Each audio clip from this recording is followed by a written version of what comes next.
Welcome back friends. स्वागत है आप सबका एके एकेडमी क्लास में। मैं आदित्य आज फिर से आपके लिए साइंस के मोस्ट इंपॉर्टेंट क्वेश्चन, वैसे क्वेश्चन लेके आया हूँ जो कि आपके किसी भी प्रतियोगी परीक्षाओं में पूछे जाते हैं। तो फ्रेंड्स, अगर आपको कल की क्लास पसंद आई होगी तो मैं ये वादा करता हूँ कि आपको आज की भी क्लास पसंद आएगी, क्योंकि आज की क्लास कल के क्लास से और ज़्यादा बेहतर है, क्योंकि इसमें साइंस के मोस्ट इंपॉर्टेंट क्वेश्चन हैं जो कि आपके किसी भी परीक्षा में पूछे जाते हैं। ठीक है, तो चलिए क्लास में बने रहिए, और अगर आप इस क्लास में नए हैं तो क्लास को सब्सक्राइब कर लेंगे और बेल आइकन को प्रेस कर लेंगे। तो चलिए, क्लास का जो पहला सवाल है उसका आंसर यहाँ पे पूछा गया है। पहला क्वेश्चन पूछा गया है, प्रकाश वर्ष मात्रक है किसका?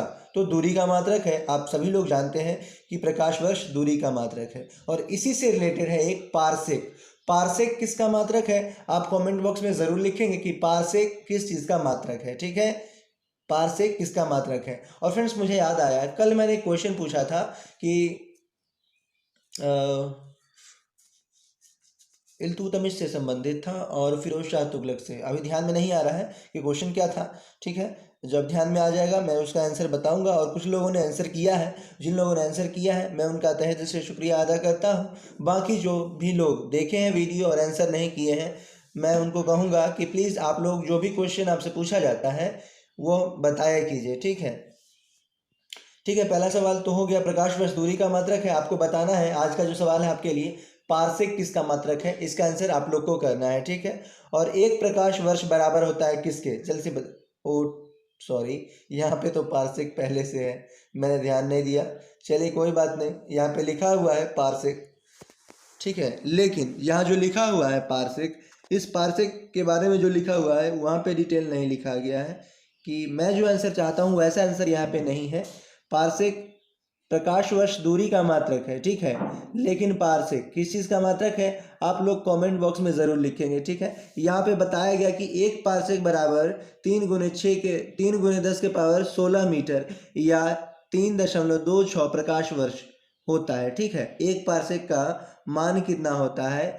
तो 3 × 10⁻16 मीटर या 326 प्रकाश वर्ष होता है। ठीक है, ये तो यहाँ पे बताया गया कि एक पारसेक का मान होता है, लेकिन पारसेक से क्या मापते हैं? ठीक है, यह क्वेश्चन आपके लिए है। आपको कमेंट बॉक्स में लिखना है कि पारसेक किस चीज़ का मात्रक है। जैसे कि प्रकाश वर्ष दूरी का मात्रक है, लेकिन पारसेक किस चीज़ का मात्रक है। ठीक है, और अगला सवाल है, एक प्रकाश वर्ष बराबर होता है 9.46 × 10⁻12 किलोमीटर। आपको ये भी ध्यान में रखना है, ज़्यादातर अभी जो रेलवे ग्रुप डी वगैरह में या एसएससी जीडी वगैरह में पूछे जा रहे हैं, वो कहीं ना कहीं से एक दो डेटा, अगर 100 क्वेश्चन है तो 2-3 क्वेश्चन ऐसे पूछ ले जाते हैं जहाँ की डाटा आपको एकदम ध्यान में रखना होता है। ठीक है, तो एक प्रकाश वर्ष बराबर होता है 9.46 × 10⁻12 किलोमीटर। ठीक है, और यानी कि 9.46 × 10⁻10⁻16 यहाँ पे 12 किलोमीटर, और यहीं पे है 3 × 10⁻16 किलोमीटर। मीटर है, किलोमीटर नहीं है। जब प्रकाश वर्ष रहेगा तो किलोमीटर में है। ठीक है, इस बात को भी ध्यान में रखना है। छोटी छोटी गलती आप कर सकते हैं, करेंगे तो वहाँ पे आपका एक क्वेश्चन का आंसर गलत हो जाएगा। ठीक है, जब प्रकाश वर्ष रहेगा तो उसका आंसर किलोमीटर में होगा। ठीक है, किलोमीटर में। लेकिन जब पारसेक रहेगा तो उसका आंसर है मीटर में। ठीक है, ध्यान में रखेंगे, 3 × 10⁻16 मीटर। ठीक है, लेकिन जब ये पारसेक है, लेकिन प्रकाश वर्ष रहेगा तो 9 × 4 × 6 × 10⁻12 किलोमीटर, इस तरह से रहेगा। ध्यान में रखेंगे।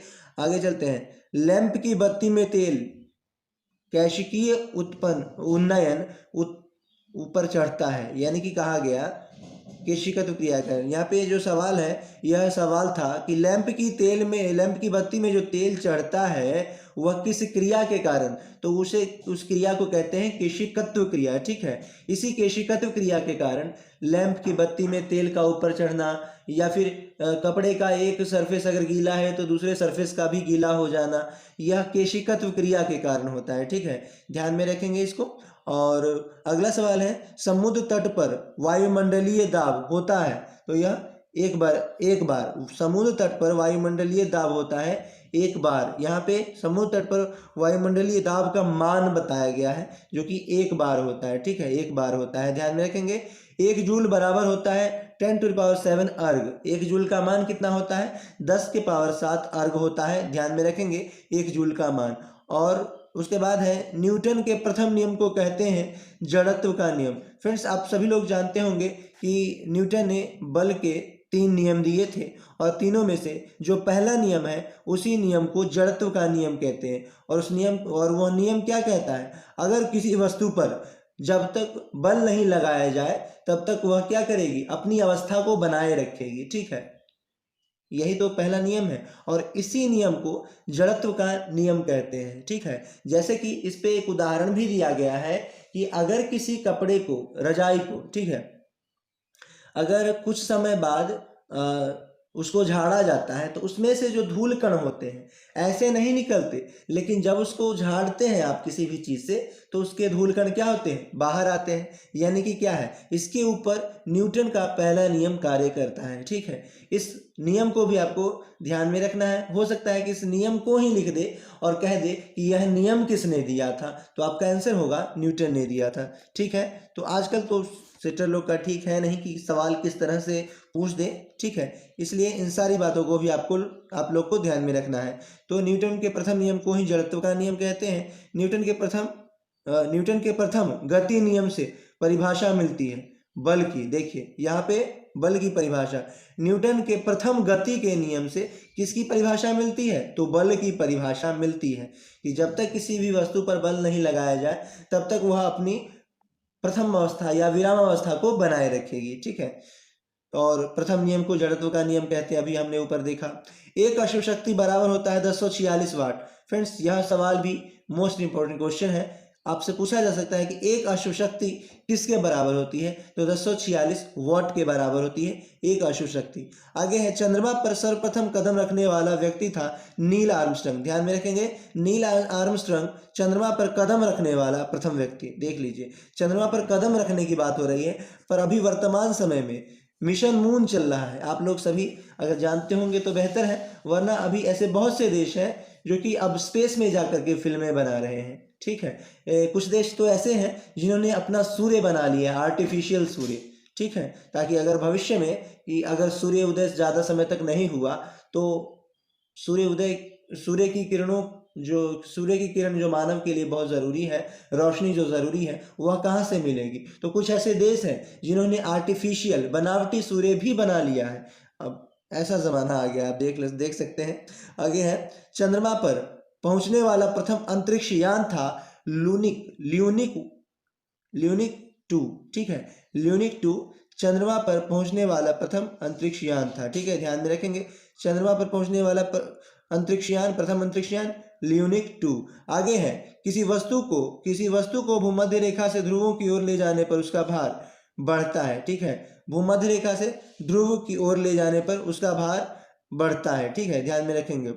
और भूमध्य रेखा और ध्रुवीय रेखा, फ्रेंड्स एक वीडियो में लाऊंगा, उस वीडियो में मैं आपको जितनी भी भूमध्य रेखा है, कर्क रेखा है, मकर रेखा है, ध्रुवीय रेखा है, विषुवत रेखा है, इन सारी बातों के बारे में मैं उस वीडियो में बताऊंगा और अच्छे से एक्सप्लेन करूंगा।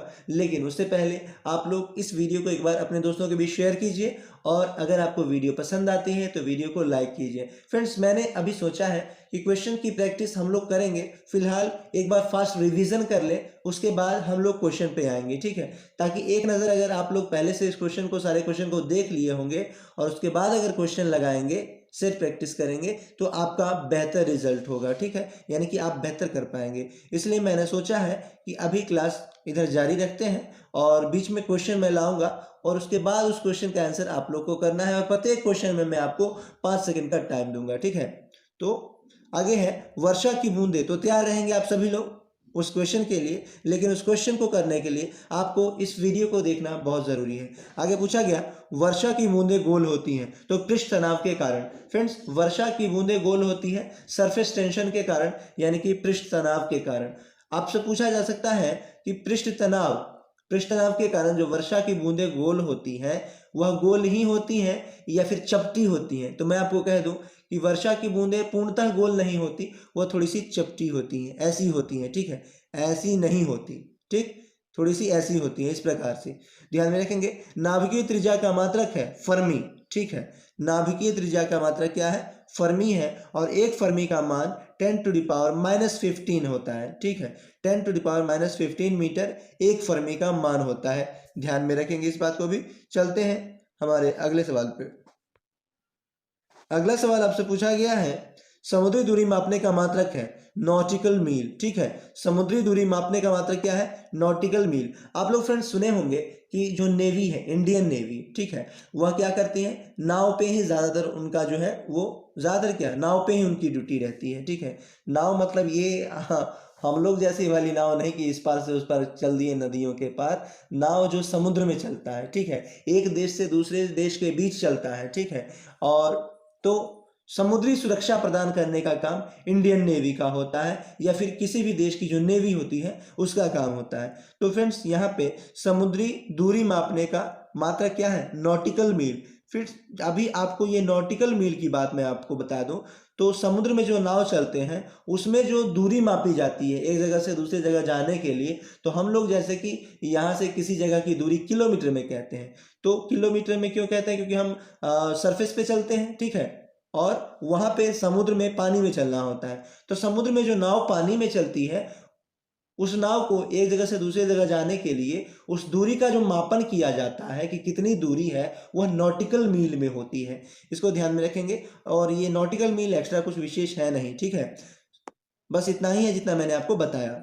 समुद्री जहाज की गति का मात्रक है नॉट, ठीक है, देख लीजिए नॉट। समुद्री जहाज की जो गति मापी जाती है वह नॉट में मापी जाती है, और दूरी मापी जाती है नॉटिकल मील में, ठीक है। यूरेका, यूरेका संबंधित है आर्किमिडीज के सिद्धांत से। यूरेका संबंधित है, यूरेका जो है ये एक शब्द है यूरेका, ठीक है, और यह आर्किमिडीज के सिद्धांत से संबंधित है। फ्रेंड्स अगर आप लोग जानते हैं कि आर्किमिडीज ने किस सिद्धांत, कौन सा सिद्धांत दिया था, तो फ्रेंड्स इसका सिद्धांत बहुत ही, आर्किमिडीज का बहुत ही इंपॉर्टेंट है। तो आप लोग एक बार कमेंट बॉक्स में ज़रूर लिखेंगे कि आर्किमिडीज ने कौन सा सिद्धांत दिया था, ठीक है। और मैं आपको बता दूं कि जब इनको, जो इन्होंने खोज की थी, तो इन्होंने क्या किया, अनायास इनके मुंह से निकल गया यूरेका यूरेका यूरेका, ठीक है। मतलब यूरेका यूरेका का मतलब था मिल गया मिल गया मिल गया, ठीक है, यही इसका मतलब था। और आर्किमिडीज जो है इन्होंने ही एक अहम चीज़ की खोज की थी। और किस चीज़ की खोज की थी, अगर आपके ध्यान में है तो कमेंट बॉक्स में ज़रूर लिखेंगे कि आर्किमिडीज महोदय ने इस चीज़ की खोज की, ठीक है। और नहीं आप लोग बता पाते हैं तो मैं आपको अगले वीडियो में ज़रूर बताऊंगा और अच्छे से एक्सप्लेन करूंगा, ठीक है। आगे है इंडियन इंस्टीट्यूट ऑफ एस्ट्रोफिजिक्स स्थित है कहाँ पे, जल्द से बताएंगे। इंडियन इंस्टीट्यूट ऑफ एस्ट्रोफिजिक्स कहाँ पे स्थित है, तो कोडाई कनाल में, जो कि कोडाई कनाल कहाँ पे है, तमिलनाडु राज्य में है, ठीक है। कोडाई कनाल में स्थित है Indian Institute of Astrophysics. Halley पुछल तारा दिखाई देता है, तो ये जो हेली पुछल तारा है 76 वर्षों बाद दिखाई देता है, ध्यान में रखेंगे। हेली पुछल तारा 76 वर्षों बाद दिखाई देता है। और पहली बार यह कब दिखाई दिया था, अगर आप जानते हैं तो जल्दी से कमेंट बॉक्स में लिखिए कि हेली पुछल तारा पहली बार कब दिखाई दिया था। मैं आपका वेट कर रहा हूं आपके आंसर का, जल्दी से बताएंगे हेली पुछल तारा पहली बार कब दिखाई दिया था। ओके, जल्दी से बताइए। तब तक देखते हैं अगले सवाल पे आते हैं। आप लोग आंसर ढूंढिए, चाहे याद कीजिए कि कहाँ पहली बार कब दिखाई दिया था। अगला सवाल है, राष्ट्रीय विज्ञान दिवस मनाया जाता है, तो विज्ञान दिवस तो आप सभी को पता है कि 28 फरवरी को राष्ट्रीय विज्ञान दिवस मनाया जाता है, ठीक है। और चलते हैं आगे। डॉक्टर सीवी रमन को नोबेल पुरस्कार मिला था 1930 में, ठीक है। सीवी रमन को रमण प्रभाव के लिए, ठीक है, रमण प्रभाव के लिए डॉक्टर सीवी रमन को 1930 में नोबेल का पुरस्कार मिला था, ठीक है। न्यूटन के दूसरे नियम को बल से बल का व्यंजक मिलता है, ठीक है। न्यूटन के दूसरे नियम से बल का व्यंजक मिलता है, आपको ध्यान में रखना है इन सारी बातों को। और अगला सवाल है, हाइड्रोलिक ब्रेक आधारित होता है किस सिद्धांत पर। हाइड्रोलिक जो ब्रेक कार्य करता है, हाइड्रोलिक ब्रेक जो आप देखते होंगे कि हाइड्रोलिक ब्रेक यहाँ पे ट्रैक्टर में भी रहता है, और किसी वाहन में अभी ध्यान में नहीं है, लेकिन ट्रैक्टर में तो हाइड्रोलिक ब्रेक रहता ही है, ठीक है। और यह किस सिद्धांत पे कार्य करता है, जल्दी से बताएंगे। तो फ्रेंड्स यहाँ पे जो हमारा राइट आंसर होगा, हाइड्रोलिक ब्रेक पास्कल के सिद्धांत पे कार्य करता है, और पास्कल ने ही हाइड्रोलिक ब्रेक का सिद्धांत दिया था, या फिर यूँ कहें कि पास्कल का सिद्धांत ही हाइड्रोलिक ब्रेक के ऊपर आधारित है। ठीक है, अगला सवाल है, भूकंप की तीव्रता मापी जाती है रिएक्टर स्केल से। ठीक है, रिएक्टर स्केल से भूकंप की तीव्रता मापी जाती है। और अगला सवाल है, किसी नली में द्रव के प्रवाह की दर ज्ञात की जाती है वेंडोमीटर से। ठीक है, किसी नली में द्रव के प्रवाह की दर मापी जाती है या ज्ञात की जाती है वेंटोमीटर से, ध्यान में रखेंगे। अगला सवाल है, समुद्र की गहराई मापने का मात्रक है फैदम। समुद्र की जो गहराई मापी जाती है वह फैदम में मापी जाती है, कि आखिर समुद्र की गहराई कितनी किलोमीटर है या मीटर है, तो वो फैदम में मापी जाती है कि कितना फैदम है। ठीक है, अगला सवाल है, समुद्र की प्रवाह मापने का मात्रक है क्यूसेक। समुद्र का प्रवाह किस में मापा जाता है, तो क्यूसेक में मापा जाता है। 0 डिग्री सेल्सियस से 4 डिग्री सेल्सियस तक गर्म करने पर पानी सिकुड़ता है। ठीक है, 0 डिग्री सेल्सियस से 4 डिग्री सेल्सियस तक पानी गर्म करने पर क्या होता है, सिकुड़ता है। ठीक है, आगे है पानी का, और वो जो सिकुड़ने के बाद जो बर्फ बन जाता है वह ठोस कार्बन डाइऑक्साइड कहलाता है। ठीक है, ठोस कार्बन डाइऑक्साइड, वो जो जल जब बर्फ बन जाता है तो वह ठोस कार्बन डाइऑक्साइड कहलाता है।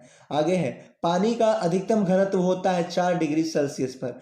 अगला सवाल है, बैरोमीटर का पाठ्यांक एकाएक नीचे गिरने पर किस चीज का, तो तूफान आने का सूचक है, आंधी तूफान आने का सूचक है। ठीक है, बैरोमीटर की बात करें तो बैरोमीटर यहाँ पूछा गया एकाएक नीचे गिरने पर। अगर बैरोमीटर का स्तर एकाएक नीचे गिरेगा तो तूफान आने का सूचक है, और अगर धीरे धीरे ऊपर चढ़ रहा है तो मौसम साफ सुथरा होने का सूचक है। ठीक है, ध्यान में रखेंगे, ये ऐसा भी पूछा जा सकता है। पाठ्यांक धीरे धीरे गिरने पर देखिए वर्षा होने का सूचक है, यानी कि अगर बैरोमीटर का पाठ्यांक धीरे धीरे गिरता है, ठीक है, तो वर्षा होने का सूचक है। ठीक है, तो इसी आधार पे वैज्ञानिक लोग क्या करते हैं कि मौसम संबंधी जो जानकारी है पब्लिक के बीच न्यूज के द्वारा ये क्या करते हैं, जाहिर करते हैं कि आज वर्षा होने की संभावना है, या फिर आज धूप होने की, या मौसम साफ होने की। तो इसी बैरोमीटर के द्वारा ही यह डाटा साझा किया जाता है।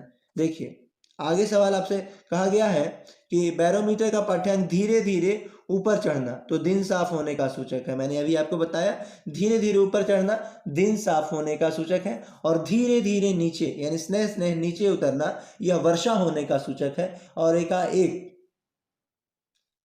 एकाएक क्या होता है, नीचे चढ़ना या ऊपर चढ़ना। ठीक है, तो ध्यान में रखेंगे इन सारी बातों को।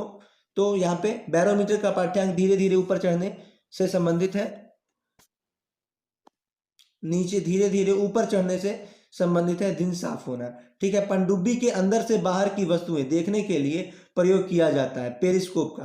फ्रेंड्स मैं आपको बता दूं कि पनडुब्बी को ही अंग्रेजी में सबमरीन कहते हैं, और भारत के पास भी बहुत सारे सबमरीन हैं, जिस सबमरीन की सहायता से क्या होता है, जो समुद्र के अंदर जितने भी जलीय जीव हैं या फिर समुद्र के अंदर भी रिसर्च होता है वह किसकी सहायता से, तो इसी पनडुब्बी की सहायता से, जिसे कि अंग्रेजी में सबमरीन कहते हैं। फ्रेंड्स मैं आपको बता दूं कि सबमरीन में ही एक क्या लगा हुआ होता है, पेरिस्कोप लगा हुआ होता है, ये इसके ऊपर सबमरीन के ऊपर वाले हिस्से पे, और वही क्या करता है, उसी पेरिस्कोप से जो सबमरीन के ऊपर लगा हुआ होता है वह क्या करता है, बाहर की जो जितनी भी गतिविधि है, बाहर आंधी है, तूफान है, या फिर कैसा मौसम है, यह पारसेक ही है जो कि बताने का काम करता है। एक कैमरे नुमा या कुछ होता है, ठीक है, जो कि आपको ऊपर का जो छवि है नीचे अंदर में भेजने का काम करता है। ठीक है, तो इसका नाम क्या होता है, पारसेक होता है।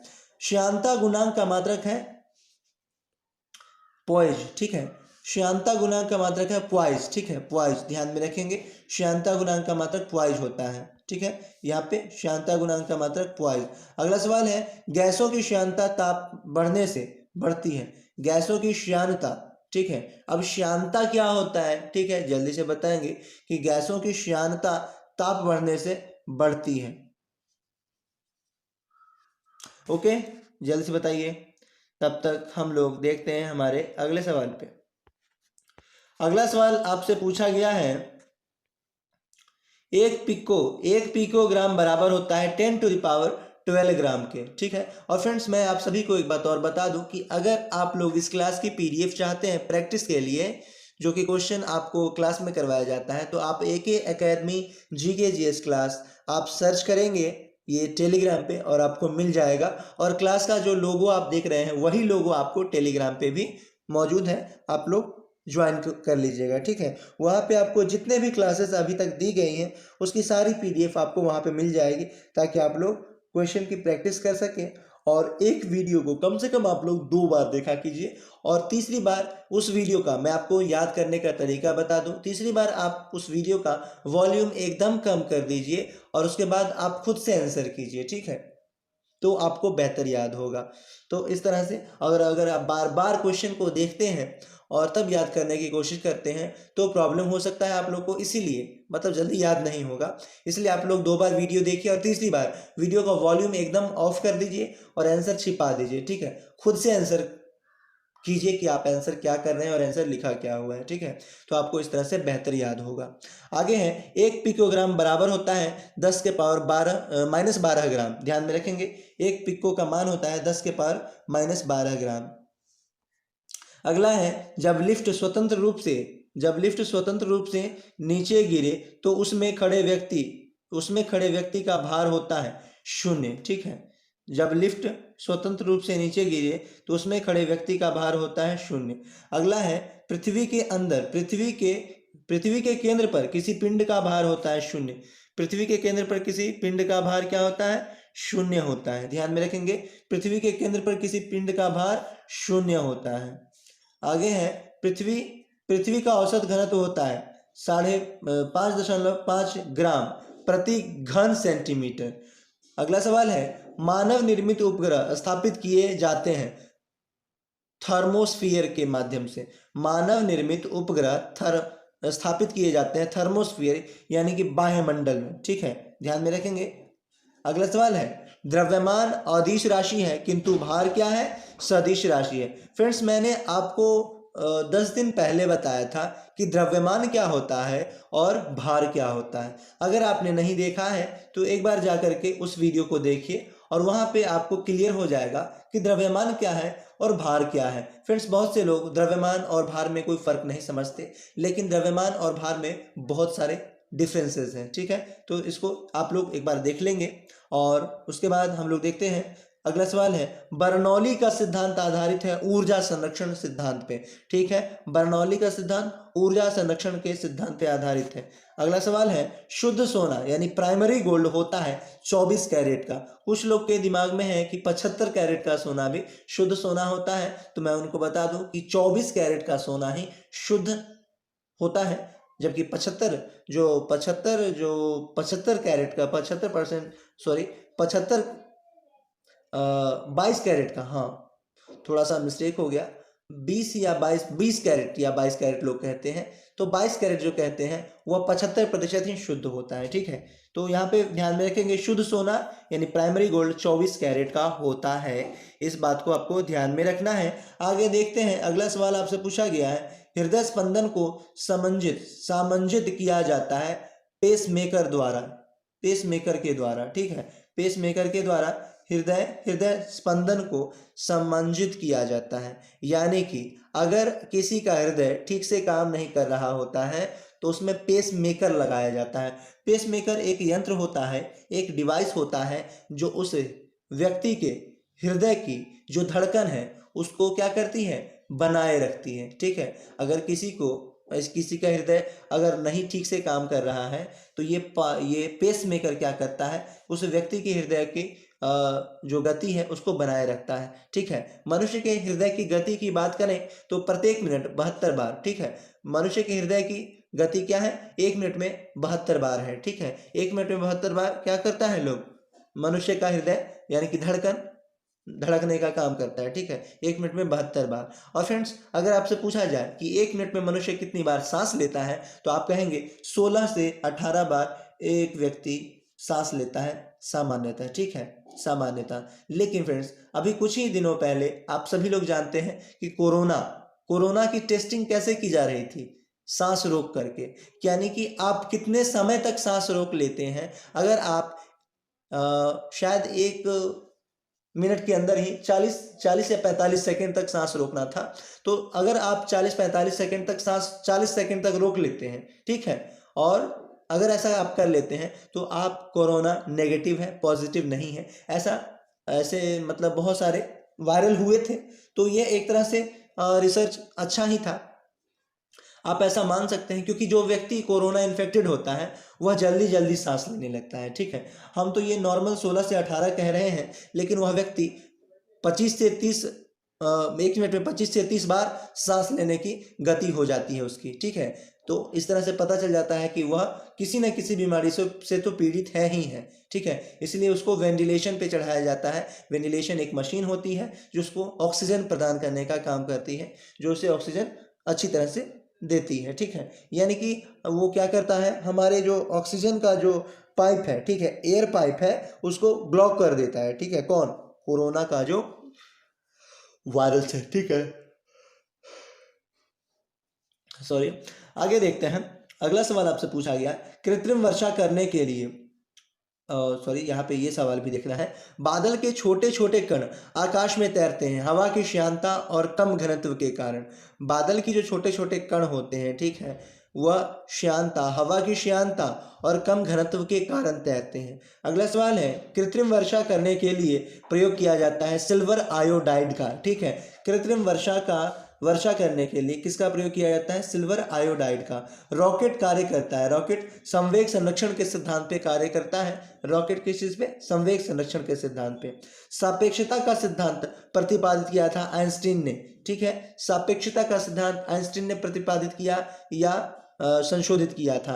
आपको बताना है E बराबर एम सी स्क्वायर, ई बराबर एम सी स्क्वायर। ठीक है, पहले जब हमारी क्लासेस स्टार्ट हुई थी तो उस समय हमारे क्लास का जो लोगो था, उस लोगो में यही सिद्धांत था। ठीक है, और यह सापेक्षता का सिद्धांत को प्रदर्शित करने का काम करता है, E बराबर एम सी स्क्वायर। और यह E बराबर एम सी स्क्वायर सिद्धांत किसने दिया? आइंस्टीन ने दिया था। ठीक है, इनका पूरा नाम हरमन आइंस्टीन था। ठीक है, और अगले सवाल पे आते हैं और देखते हैं हमारे क्लास का अगला सवाल। कृत्रिम वर्षा आप देख लिए कि सिल्वर आयोडाइड कृत्रिम वर्षा के लिए, और रॉकेट कार्य करता है संवेग संरक्षण के सिद्धांत पर। सापेक्षता का सिद्धांत दिया आइंस्टीन ने। और फिर वायु में सर्वाधिक मात्रा होती है नाइट्रोजन की। वायु में हम जो एयर, हमारे एटमॉस्फेयर में जो एयर है, उसमें सर्वाधिक मात्रा किस चीज़ की है? नाइट्रोजन की है। ठीक है, नाइट्रोजन की है, जिसे N से सूचित किया जाता है, और 78% क्या है? नाइट्रोजन है।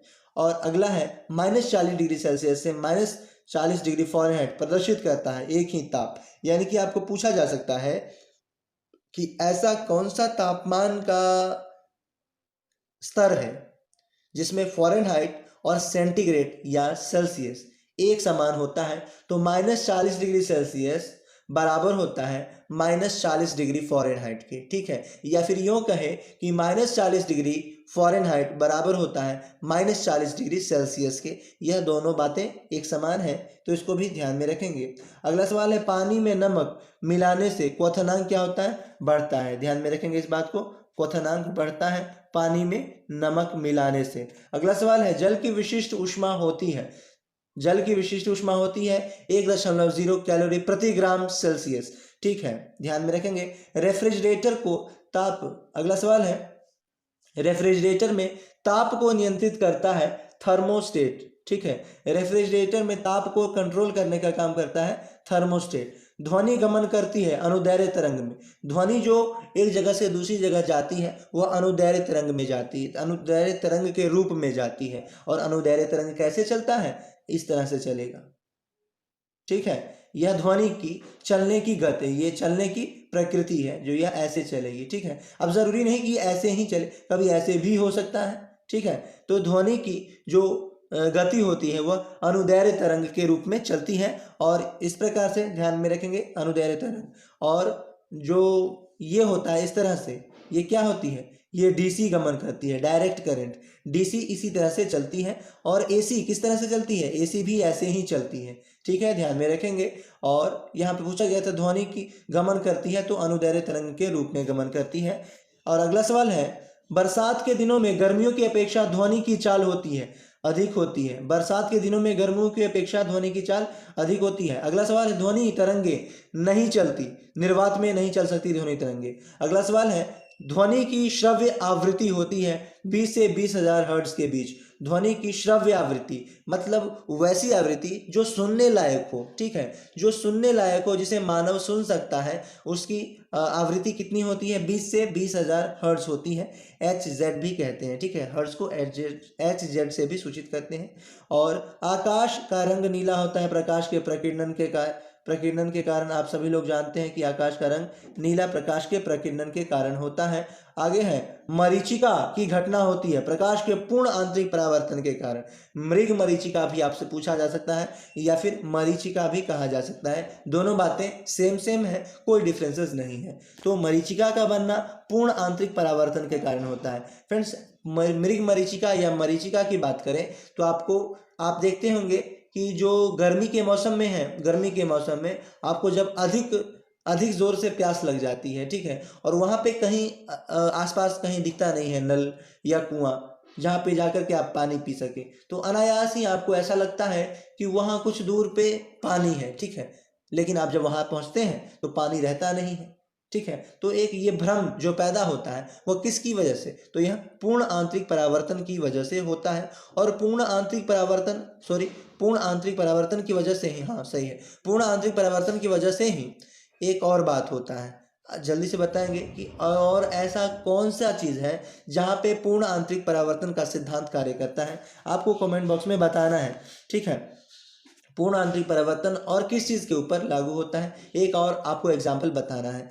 आगे बताएंगे। अगला सवाल आपसे पूछा गया है, निकट दृष्टि दोष दूर किया जाता है अवतल लेंस के द्वारा। अवतल लेंस के द्वारा निकट दृष्टि दोष दूर किया जाता है। निकट दृष्टि दोष को मायोपिया भी कहते हैं। मायोपिया, पिया निकट आओ, ठीक है। आपको ध्यान में रखने के लिए आपको ऐसा ध्यान में रखना होगा, मायोपिया यानी मेरे पिया।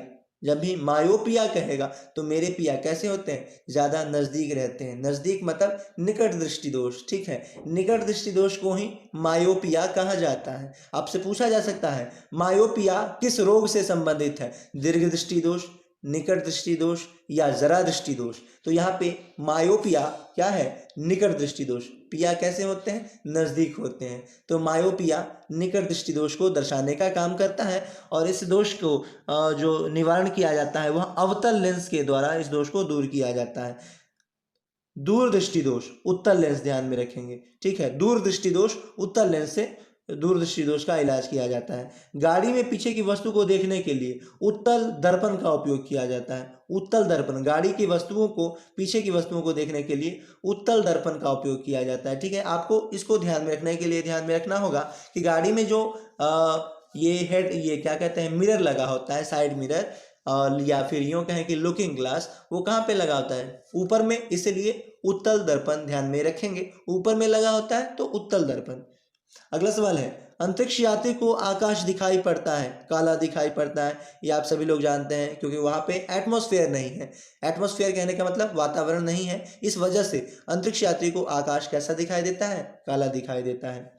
और अगला सवाल है, किस रंग का अपवर्तनांक सबसे कम और सबसे अधिक होता है? तो सबसे कम लाल रंग का अपवर्तनांक होता है। लाल रंग का अपवर्तनांक सबसे कम होता है, जबकि सबसे अधिक बैंगनी रंग का अपवर्तनांक होता है, ठीक है। और अगला सवाल है, हीरा चमकता है, पूर्ण आंतरिक परावर्तन के कारण हीरा चमकता है। और फ्रेंड्स, मैं आपको बता दूं, हीरा ऊष्मा का कुचालक है, ठीक है। हीरा ऊष्मा का कुचालक है। और ध्यान में रखेंगे, आपको बताना है कि विद्युत का सुचालक है या कुचालक है हीरा। जल्दी से बताएंगे, हीरा विद्युत का कुचालक है या सुचालक है, ठीक है। एक तो मैंने आपको बता दिया कि हीरा क्या है, विद्युत का कुचालक, सॉरी मुझे नहीं बताना है, ये आपको करना है आंसर। मैं आपको बता रहा हूं कि हीरा ऊष्मा का कुचालक है, ठीक है। अगला है, कांच में किस रंग का वेग सबसे अधिक तथा सबसे कम होता है? तो कांच में लाल रंग का वेग सबसे अधिक और सबसे कम बैंगनी रंग का होता है, ठीक है। ध्यान में रखेंगे, त्रिविमीय प्रतिबिंब कहलाता है होलोग्राम। 3D कहते हैं इसको, त्रिविमीय को अंग्रेजी में 3D पिक्चर कहते हैं और वह होलोग्राम को दर्शाता है। दूर संचार में उपयोग होता है ऑप्टिकल फाइबर का। दूर संचार यानी कि आप जो मोबाइल फ़ोन से कहीं भी बात कर लेते हैं, उस मोबाइल फ़ोन में जो आपका टावर या नेटवर्क रहता है, उस नेटवर्क को किस तरह से, किस चीज़ के माध्यम से हमारे सेल फोन में पहुंचाया जाता है, तो इसमें ऑप्टिकल फाइबर का एक अहम योगदान है। ठीक है, ऑप्टिकल फाइबर।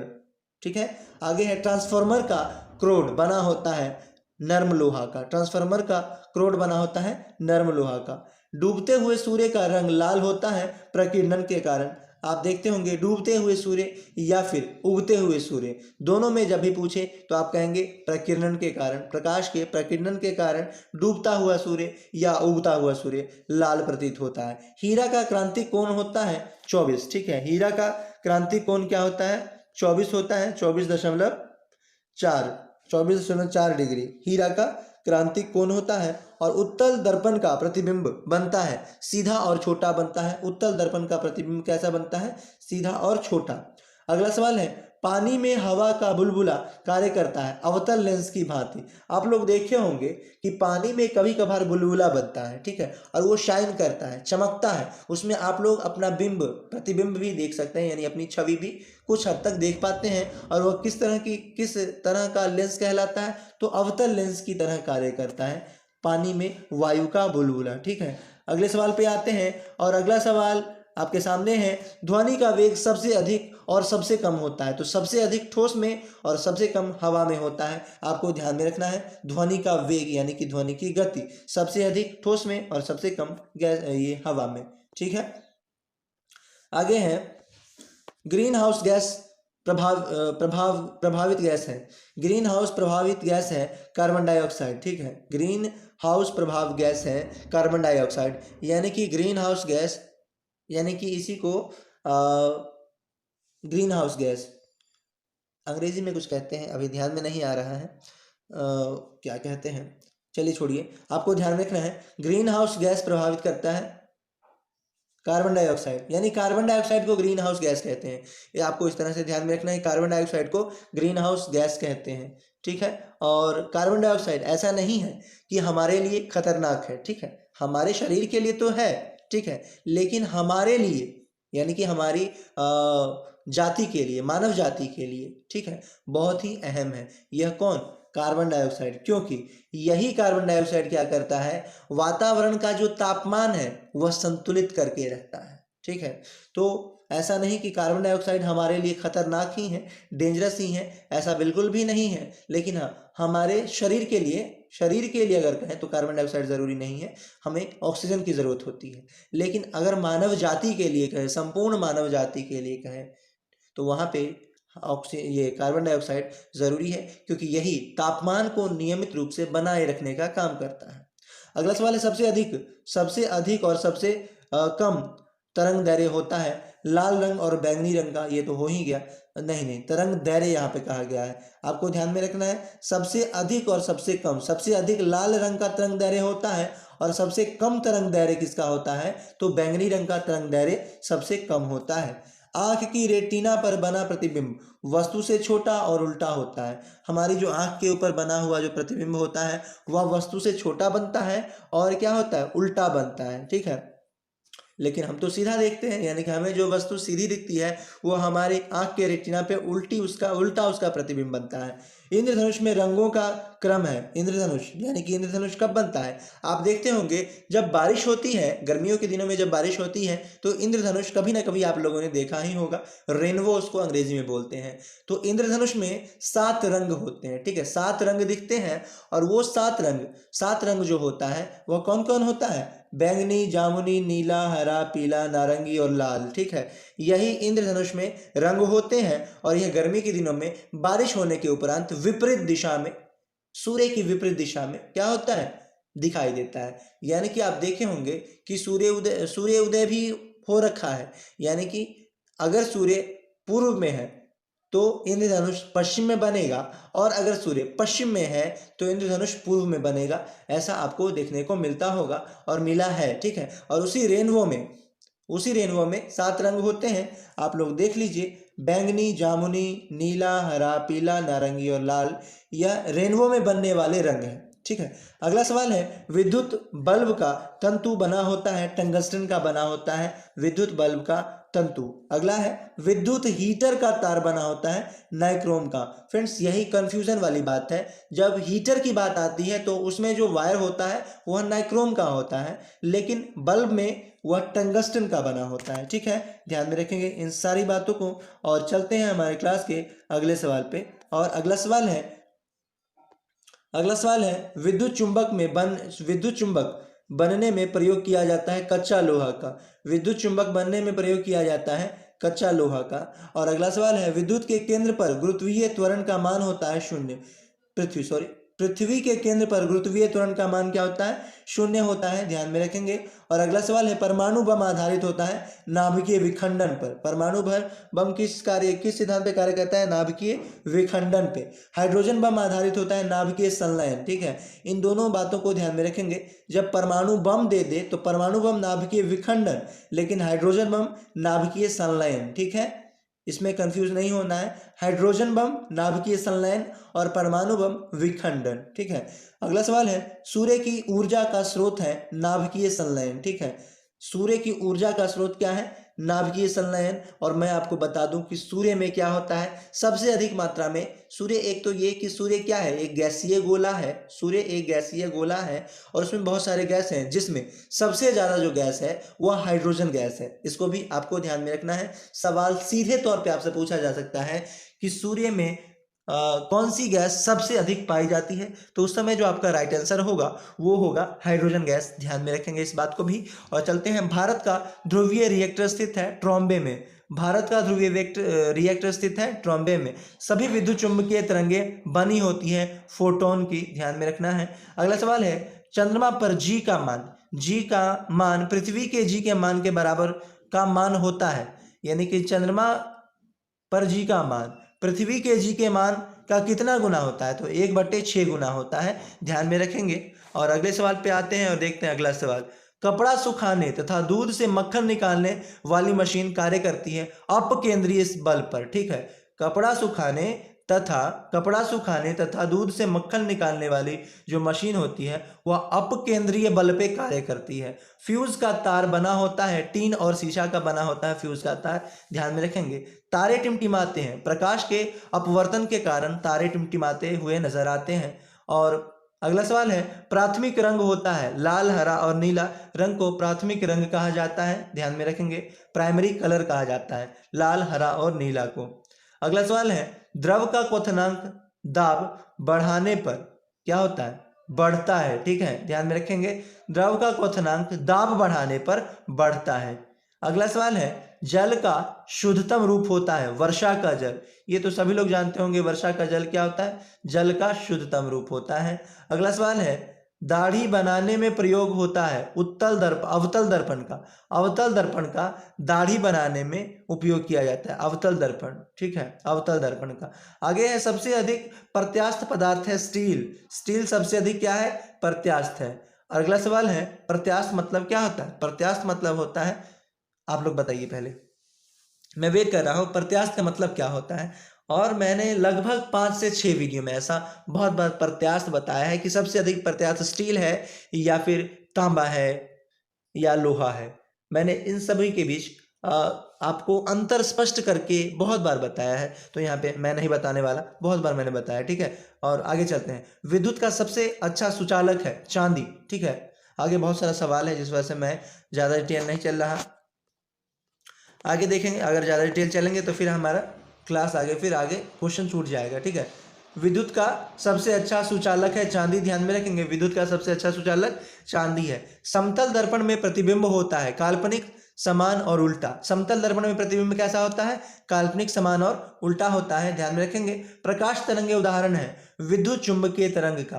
प्रकाश तरंगे किसका उदाहरण है? विद्युत चुंबकीय तरंग का उदाहरण है प्रकाश तरंगे। अगला सवाल है कैप्सूल का आवरण बना होता है स्टार्च का। ठीक है, कैप्सूल का आवरण किस चीज का बना होता है? तो स्टार्च का बना हुआ होता है। कुछ लोग कहते हैं कि प्लास्टिक का, पर वो प्लास्टिक नहीं है, स्टार्च। ठीक है, अगला सवाल है दो समानांतर दर्पण के बीच रखी वस्तु के प्रतिबिंब बनते हैं अनंत पर। ठीक है, दो समानांतर दर्पण के बीच रखी हुई वस्तु के प्रतिबिंब बनते हैं अनंत पर, ध्यान में रखेंगे, इन्फिनिटी पर। अगला सवाल है रिएक्टर में नियंत्रक छड़ के रूप में प्रयोग होता है कैडमियम तथा बोरॉन छड़ का। रिएक्टर में जो नियंत्रक छड़ है उसका प्रयोग होता है कैडमियम तथा बोरॉन छड़ का। विद्युत धारा ताप एवं दाब है अदिश राशि। विद्युत धारा ताप एवं दाब क्या है, एक अदिश राशि है, ध्यान में रखेंगे। हीरा का आपेक्षिक घनत्व होता है तो 2.2 होता है हीरा का आपेक्षिक घनत्व, ध्यान में रखेंगे इस बात को भी। और चलते हैं अगले सवाल पे। अगला सवाल है कैमरा, दूरबीन के लेंस तथा विद्युत बल्ब में प्रयोग होता है फ्लिंट कांच का। इन सारी बातों को ध्यान में रखेंगे, ये काफी मोस्ट इंपोर्टेंट क्वेश्चन है। कैमरा, दूरबीन के लेंस तथा विद्युत बल्ब में प्रयोग होता है फ्लिंट कांच का। अगला सवाल है वायुमंडलीय दाब के परिवर्तन को अंकित करने वाला यंत्र है बैरोग्राफ। ठीक है, वायुमंडलीय दाब के परिवर्तन को अंकित करने वाला यंत्र है बैरोग्राफ। अगला सवाल है थर्मामीटर, बैरोमीटर तथा मैनोमीटर में प्रयुक्त तरल धातु होता है पारा। ठीक है, थर्मामीटर, बैरोमीटर तथा मोनोमीटर में प्रयुक्त तरल धातु कौन है, तो पारा, जिसे कि Hg कहते हैं। ठीक है, Hg कहते हैं, इसका सूत्र होता है Hg। अगला सवाल है किसी बर्तन में तैरती हुई बर्फ के पिघलने पर पानी का तल पर क्या प्रभाव पड़ेगा, अपरिवर्तित रहेगा। ठीक है, मैं आपको बता दूं कि कोई भी बर्तन में अगर बर्फ रखा हुआ है, पानी है थोड़ा और उसमें बर्फ रख करके और पानी का तल पूरे 1 गिलास है, ठीक है, और जब वह बर्फ पिघलेगा तो पानी का तल उतना ही रहेगा जितना पहले था, क्योंकि जो बर्फ पिघलता है, बर्फ जो आप डालते हैं उसका जो क्षेत्रफल होता है बर्फ का, वह अपना उतना स्थान घेर लेता है और वह पूर्णतः 1 गिलास भर देता है। ठीक है, यानी कि वो बर्फ उतना ही होता है जितना कि वह पानी अभी 1 गिलास भरा हुआ है, वह पूर्णतः पिघल करके फिर 1 गिलास पानी ही हो जाएगा। ठीक है, अगला सवाल है एक ही पदार्थ के अणुओं के बीच लगने वाले आकर्षण बल को क्या कहते हैं, तो संसंजन बल कहते हैं। आपसे पूछा जा सकता है कि ब्लैकबोर्ड और चौक के बीच लगने वाला बल क्या है, असंजक बल है। ठीक है, आपसे पूछा जा सकता है कि ब्लैकबोर्ड और चौक के बीच लगने वाला बल असंजक बल, लेकिन आपसे पूछा जाए 2 पेज के बीच, आपकी जो कॉपी में जो पेज है और वो चिपकी हुई है, आपसे पूछा जा सकता है कि 2 पेज के बीच जो चिपका हुआ है हम उसको बहुत प्रयास से अलग करते हैं, कभी कभी आप देखते हो कि पेज अलग ही नहीं हो रहा, तो वहां पे कौन सा बल है, ससंजक बल। जब भी ससंजक बल यानी कि समान वस्तुओं के बीच लगने वाला बल ससंजक बल, और असंजक बल विभिन्न या भिन्न वस्तुओं के बीच लगने वाला बल असंजक बल। ध्यान में रखेंगे इस बात को भी। कॉपी और पेन और कॉपी के पेपर के बीच लगने वाला बल असंजक बल। ठीक है, अगले सवाल पे आते हैं। तारों का रंग दर्शाता है उसके ताप को। ठीक है, तारे का रंग यानी तारा जितना ज्यादा शाइन करेगा उसमें टेम्परेचर उतना ही ज्यादा है। ठीक है, संवेग परिवर्तन की दर बराबर होती है बल के। ठीक है, संवेग परिवर्तन की दर बराबर होती है बल के। पृथ्वी से धरातल के ऊपर की ओर वायुमंडल का सही अनुक्रम क्या है, क्षोभ मंडल, समताप मंडल, मध्य मंडल और आयन मंडल। ध्यान में रखेंगे, यहाँ पे कहा गया पृथ्वी से धरातल के ऊपर की ओर वायुमंडल, यानी कि सब पूछा गया कि सबसे ऊपर सीक्वेंस जो अब हम देखते होंगे कि हम लोग कहते हैं वायुमंडल, समताप मंडल, ओजोन मंडल, क्षोभ मंडल, ये सभी क्या है, ये सभी पृथ्वी से 15 से 16 किलोमीटर जब आप ऊपर जाते हैं तो आपको क्षोभ मंडल देखने को मिलता है, क्षोभ मंडल। और क्षोभ मंडल की यदि मैं बात करूं तो क्षोभ मंडल में ही सारी मौसमी घटनाएं घटित होती हैं, जैसे कि बारिश का आना, बादल बनना या आंधी तूफान आना, सभी ये जितनी भी मौसमी घटनाएं होती हैं वह क्षोभ मंडल में ही होती हैं। और समताप मंडल की विशेषता है कि यहाँ पे तापमान एक समान होता है, ना तो बारिश, ना गर्मी, ना सर्दी, क्या है यहाँ पे एक समान मौसम है, और ना ही किसी भी प्रकार की मौसमी घटनाएं, जिस वजह से समताप मंडल में ही एरोप्लेन गमन करता है, उड़ता है। ठीक है, आपसे पूछा जा सकता है कि हेलीकॉप्टर किस में उड़ता है, तो मैं आपको बता दूं कि हेलीकॉप्टर क्षोभ मंडल में उड़ता है, क्योंकि हेलीकॉप्टर से ज्यादा दूरी तय नहीं की जाती, कुछ ही दूरी का सफर तय किया जाता है, जो कि हेलीकॉप्टर का कुछ ही दूरी का सफर जब तय करना होता है तो मनुष्य क्या करते हैं, हेलीकॉप्टर का उपयोग करते हैं, और अगर ज़्यादा दूरी तय करना होता है तो एरोप्लेन का उपयोग करते हैं। ठीक है, और एरोप्लेन समताप मंडल में उड़ता है और जो हेलीकॉप्टर है वह क्षोभ मंडल में उड़ता है। यहाँ पे कोई कंफ्यूजन आपको नहीं होना चाहिए, ठीक है। और चलते हैं अगले सवाल पे। फ्लिंट कांच लिफ्ट में खड़े व्यक्ति का भार ऊपर जाते समय महसूस होता है बढ़ा हुआ, ठीक है। ये एक आभासी बल है। जैसे कि अगर आप कभी लिफ्ट में चढ़े होंगे तो आपको ऐसा लगता होगा कि आप जब ऊपर जा रहे होते हैं तो आपको लगता होगा, ऐसा अनुभव होता होगा कि मेरा भार बढ़ गया है, ठीक है। और अगर लिफ्ट नीचे आ रही होती है तो आपको ऐसा भी लगता होगा कि आपका भार क्या हो गया है, कम गया है, ठीक है। ये आपको आभास होता है, पर एक्चुअल में ऐसा कुछ होता नहीं है, ठीक है। आपका जो वजन है वो उतना ही रहता है जितना पहले था, ठीक है। और ऐसा आपने अनुभव उस टावर वाले झूले पे भी किया होगा जो कि गोल गोल घूमता है, ठीक है।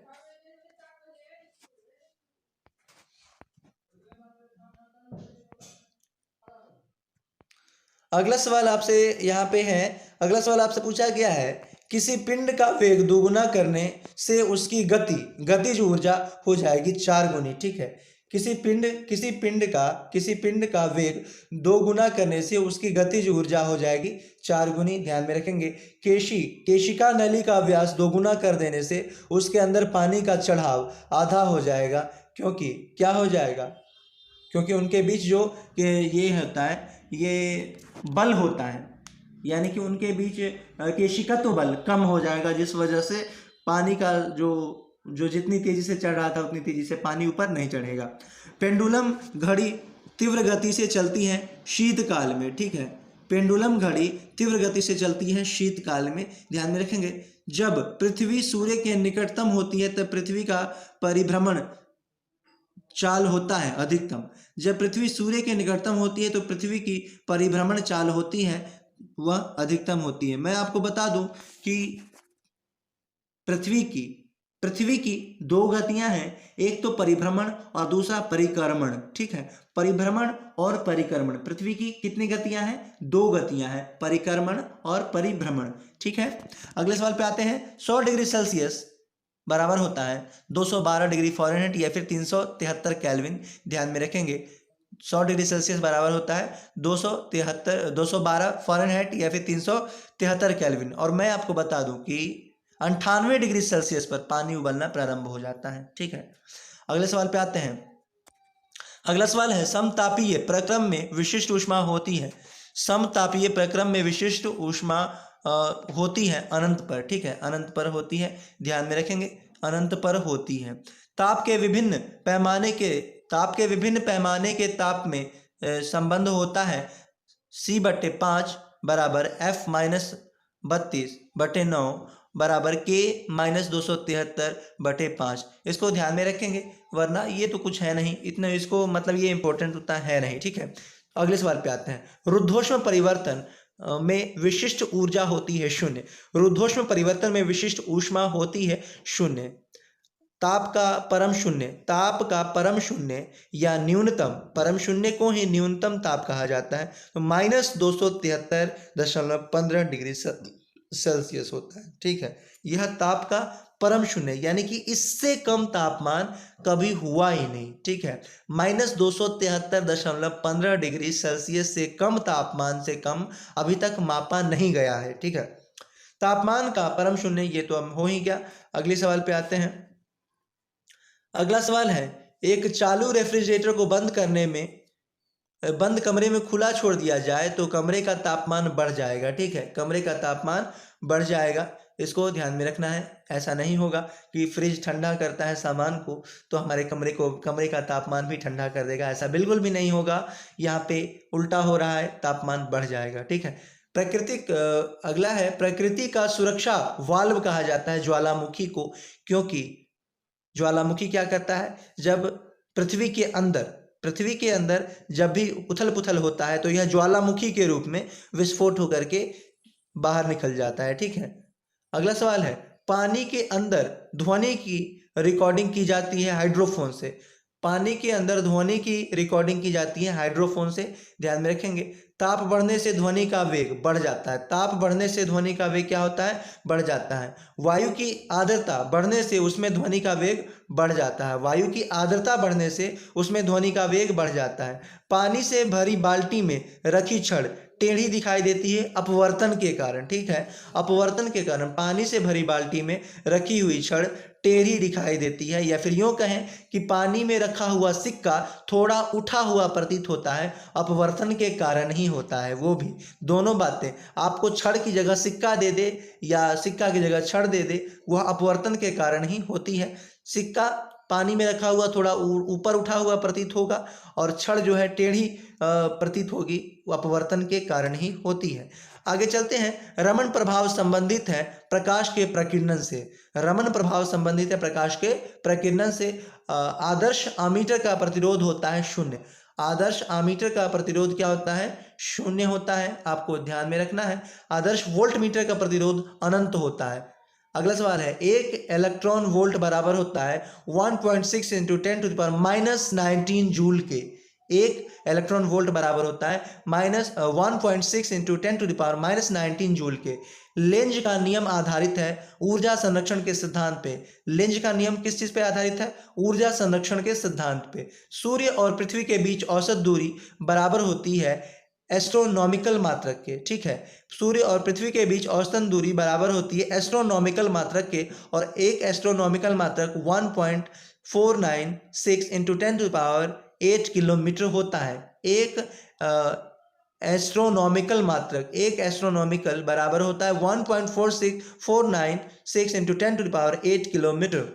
आगे सवाल पे चलते हैं और अगला सवाल है, भारत का प्रथम उपग्रह प्रक्षेपित किया गया था रूस के क्रोस्मोडोम से। ठीक है, यहाँ पे मैंने फ्रेंड्स आपसे कल पूछा था भारत का प्रथम उपग्रह कौन था, और सॉरी, भारत का प्रथम उपग्रह मैंने आपको कल बताया था और मैंने आपसे पूछा था कि किसके सहयोग से छोड़ा गया था। तो लीजिए, आपको आंसर आपके सामने है, रूस के क्रोस्मोडोम से। ठीक है, भारत का प्रथम उपग्रह प्रक्षेपित किया गया था। आपको आज बताना है कि भारत का जो प्रथम उपग्रह प्रक्षेपित किया गया था उसका नाम क्या था। क्वेश्चन मैंने कल करवाया है, ज़्यादा समय नहीं हुआ है। आप लोग को कमेंट बॉक्स में इसका आंसर करना है कि भारत का प्रथम जो उपग्रह प्रक्षेपित किया गया था उसका नाम क्या था। रूस के सहयोग से तो प्रक्षेपित किया ही गया, रूस के क्रोस्मोडोम नामक स्थान से, और आपको बताना है कि भारत का प्रथम उपग्रह का नाम क्या था। ठीक है, क्रिस्टल का कोण माना जाता है ग्योनियोमीटर।